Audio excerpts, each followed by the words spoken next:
కాంగ్రెస్ పార్టీని 51,094 ఓట్లతోని ఇక్కడ గెలిపించారు. మాజీ జడ్పీటీసీ కళ్యాణ్ గారు వెలుగులోకి రావాలని మనం చేస్తున్నాం. నాకు అవ్వడాలి మరి నువ్వు సాట్ల మందిలో ఉంటే ఎట్లా? మర్తి ఒక ఓటేసింది, తుంగతుర్తి ఒక ఓటేసింది.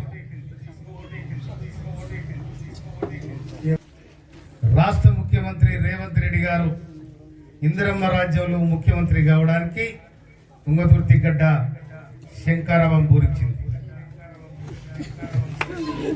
ఎవరు అనిపించింది? గతంలో ధరణి అనే ఒక విధానం ఉండే రెవెన్యూ డిపార్ట్మెంట్లో.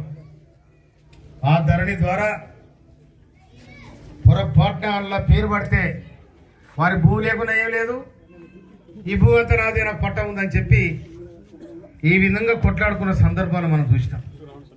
అన్నదమ్ముల కొట్లాడరు, గిడ్డు పంచిన గడ కొట్లాడరు, పెండదీప గడ కొట్లాడరు, బాయిబొంద గడ కొట్లాడరు. ఈ విధంగా రకరకాలుగా ఈడ కూడా చాలా సమస్యలు ఉన్నాయి, భూ సమస్యలు. ఇవన్నీ కూడా మార్పు చేయాలంటే ఇంతకుముందు ధరణిలో ఎంఆర్ఓకు అధికారం లేదు, ఆర్టీఓ గారికి అధికారం లేదు, కలెక్టర్ గారికి అధికారం లేదు. ఎవరికైనా అధికారం ఉందో కోర్టు పోవాలి. వాడు కోర్టు పోయి తిరిగి వాడు వచ్చిందా కూడా సమస్య పరిష్కారం కాదు. కనుక దీన్ని మార్పు చేయాలని చెప్పి గౌరవనీయులు ముఖ్యమంత్రి రేవంత్ రెడ్డి గారు తన మంత్రివర్గాన్ని దగ్గర పెట్టుకొని మంత్రివర్గంలో చర్చ చేసి భూభారతి అనే ఒక చట్టాన్ని తీసుకొద్దాం. ఈ చట్టం ద్వారా పేదవాడు కూడా పోయి తహసీల్దార్ దగ్గర దరఖాస్తు ఇచ్చే, నా భూమి ఈ విధంగా గురైపోయింది, లేకపోతే వేరే వాళ్ళు ఆక్రమించుకున్నారు కనుక దానికి సరి చేసి నా భూమి నాకు ఇప్పి అనే హక్కు ఇవాళ కాంగ్రెస్ పార్టీ కల్పించింది. అందుకోసమే భూభారతి చట్టాన్ని తీసుకొచ్చినాం. తహసీల్దార్తో కాకపోతే ఆర్టీఓతో కాకపోతే కలెక్టర్ దగ్గరికి దాదాపుగా 90%, 190% కూడా ఇక్కడ ఎంఆర్ఓ దగ్గరనే పరిష్కారమే అవకాశాలు ఉంటాయి. ఇప్పుడు ప్రభుత్వం ఆ విధంగా కల్పించడం జరిగింది అవకాశం. కనుక కాంగ్రెస్ పార్టీ రేవంత్ రెడ్డి గారు సర్కార్ దీనికి మంత్రివర్గంలో ఉండబడిన పొంగులేటి శ్రీనివాసరెడ్డి గారు ఇవాళ రెవెన్యూ శాఖ మంత్రి ఉన్నారు.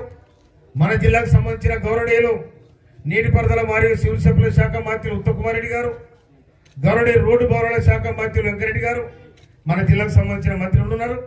వారి సహకారంతో తుంగతుర్తి నియోజకవర్గాన్ని ముందు వరుసలో పెట్టాలని నేను ప్రయత్నం చేస్తా ఉన్నాను.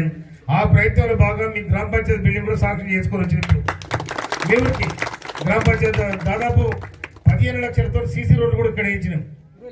20 లక్షల 20 ఇంతకుముందు ఏమైనా వచ్చినాయా?